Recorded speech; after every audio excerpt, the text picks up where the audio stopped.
We're going to dive into some Bears news and rumors following the draft here in just a moment, but I just wanted to give you a round of applause. We just crossed 122,000 subscribers over the weekend. A lot of new subscribers from our Bears draft grades video, so if you're new here, turn on those notifications. And if you haven't subbed already, join the family. Next milestone is 123,000. We greatly appreciate it, and let's dive into today's show.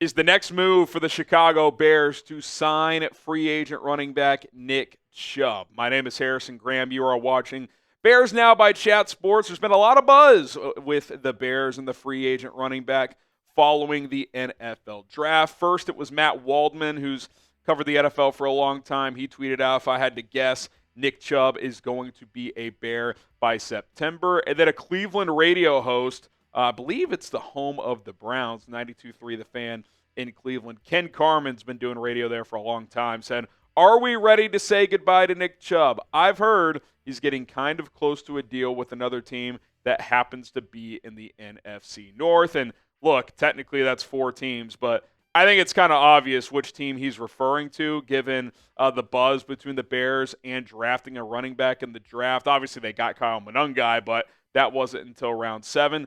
I think there's a lot of legs to this story. I think you'll see more reports of this as the days go on, and I wouldn't be shocked if, at minimum, they bring him in for a workout. And my only question is, what does Nick Chubb have in the tank? In the last couple weeks, you've seen him do some high-intensity workouts. Remember, he did not have a healthy offseason last year. Extra year removed from that brutal knee injury a couple years ago, so maybe he gets closer back to being himself, because before the knee injury in 2023, he was arguably the best runner in the NFL. I mean, even in those 2 games earlier that year before the injury, he was averaging 6.1 yards per carry. I mean, he looked fantastic. And then last year, didn't get back until about midway through the season. Kind of a slow start. I thought he looked a little slow. But his last couple of games were his most efficient games when he averaged about 4.5 yards per carry. So maybe that's a promising sign heading into this offseason when he's been fully healthy, whereas last offseason he was obviously rehabbing. And that would be the hope, right? Can he bounce back? I'm not expecting pre-knee injury Nick Chubb. He has a lot of mileage on his legs. That was a major injury. It wasn't just an ACL tear. It was an MCL and a meniscus as well. Those are pretty tough when you have those multi-ligament tears in your knee. Brandon Ayuk is dealing with the same thing right now, so we'll see how he comes back for San Francisco. But, again, having the fully healthy offseason, he's known as one of the workaholic warriors in the NFL. He's definitely a motivated guy, so I wouldn't bet against him, but I also wouldn't bet on him to be that peak player. But you don't necessarily need that. I think you can have a situation where DeAndre Swift is your starter, as I put in air quotes, and then Chubb is your number 2 back, and then let the best man win for the roles after that. Is that Roschon Johnson? Is it Kyle Monangai? Could Ian Wheeler get into the mix? We'll have to wait and see. We know Ben Johnson wants to run the football. We know he wants to utilize different running backs in his running back rotation. I think at minimum he's worth bringing in for a workout and obviously a medical check. What do the medicals look like? Does he look like a player that can be, I don't know, can he be somewhere in the middle of what we saw last year and what we saw pre-injury? Can he give you 4.2 to 4.4 yards per carry behind a much improved offensive line? I don't think he's going to be running away from defenders at this point, but physical runner who can finish runs, decent pass catcher as well. If we got 75 to 80% of peak Nick Chubb, you could make a strong argument that's better than Roschon Johnson and obviously Kyle Monangai, who's talented, but a 7th-round rookie. What say you, Bears fans? Should the Chicago Bears sign Nick Chubb? We're going to make this the pinned comment on today's video, so if you get hit with that YouTube ad break, scroll on down, type S for sign or P for pass. Scroll back up. Video should be back and playing.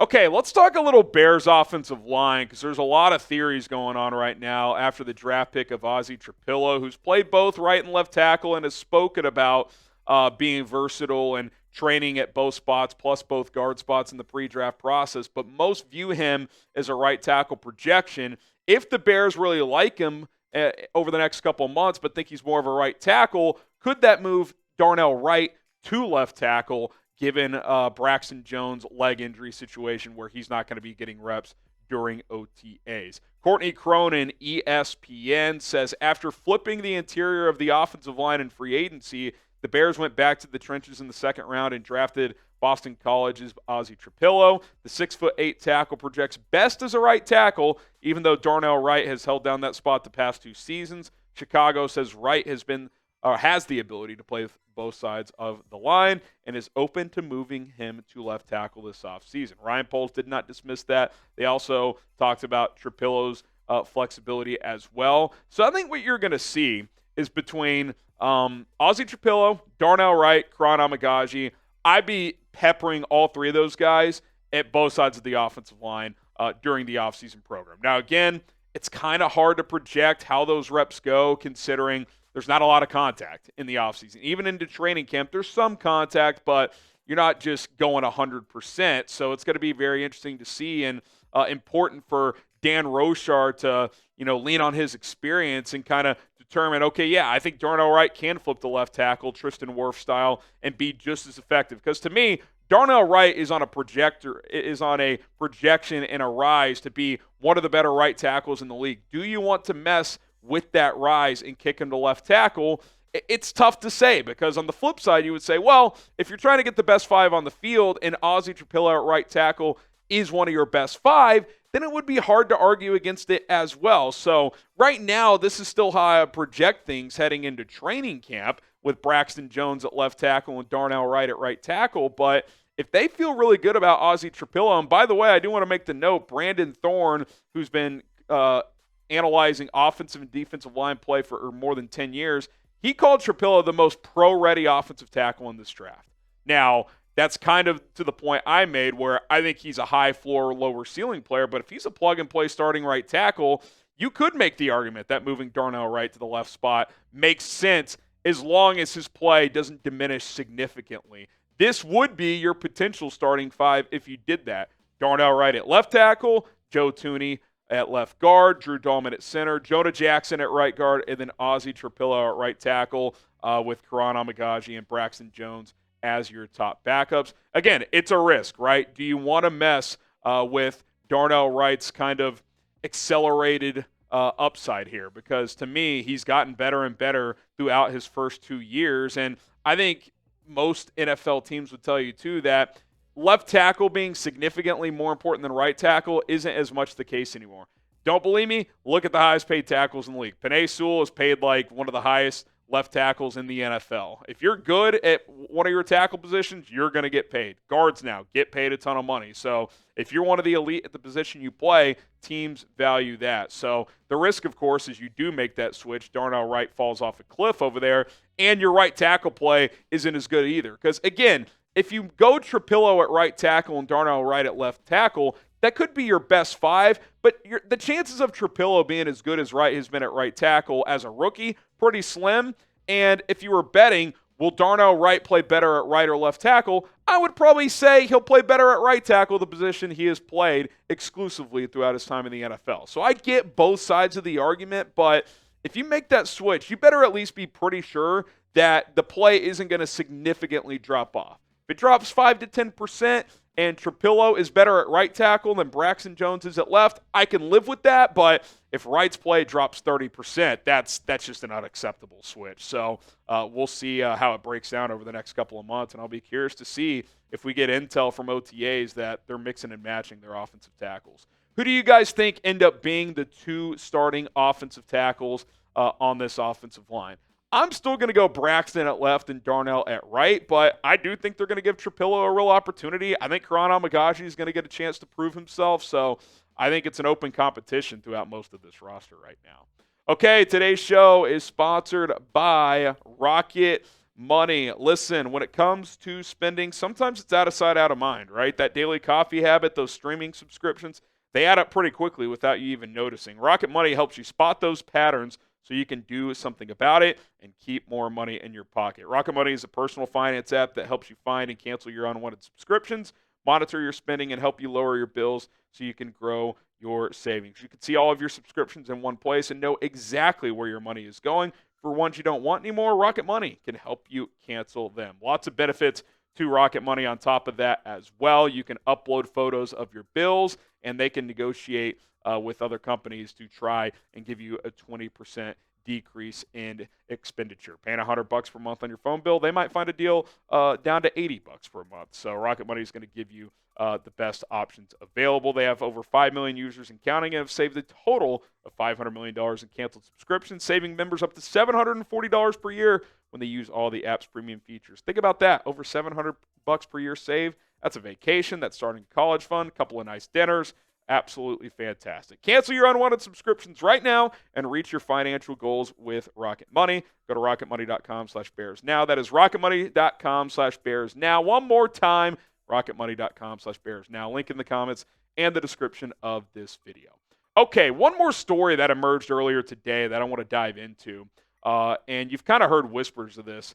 I think other teams wanted Colston Loveland, and I think they wanted him bad.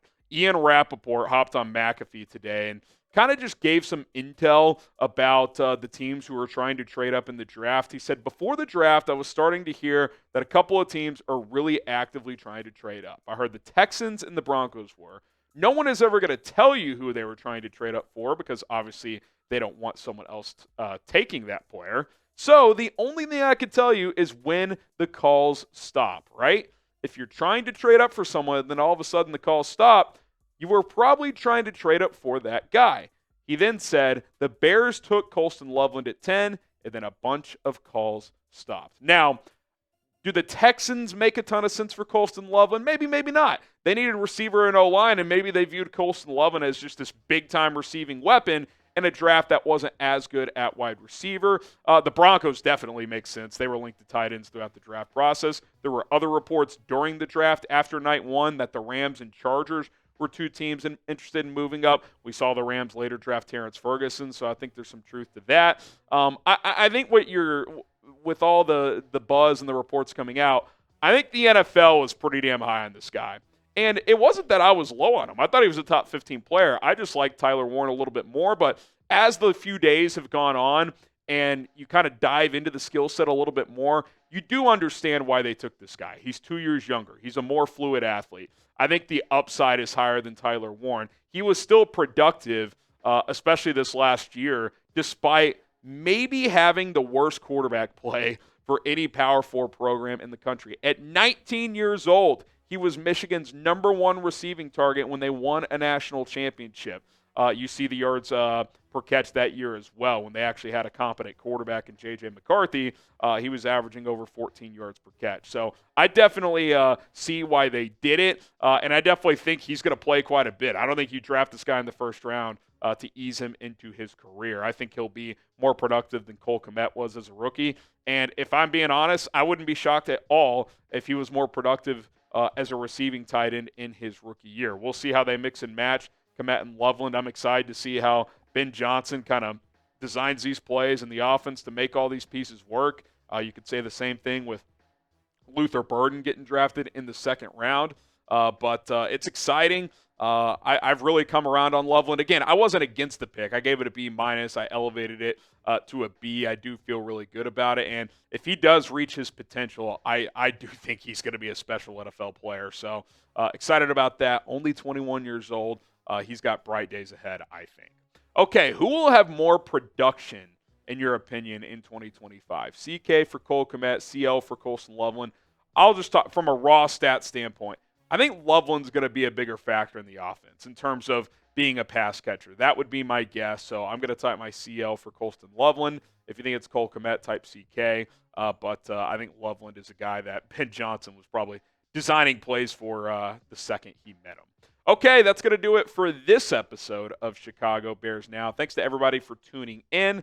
My name is Harrison Graham. Don't forget to subscribe and turn on those notifications, especially if you're a new subscriber. Hit that noti bell. That way you never miss an episode.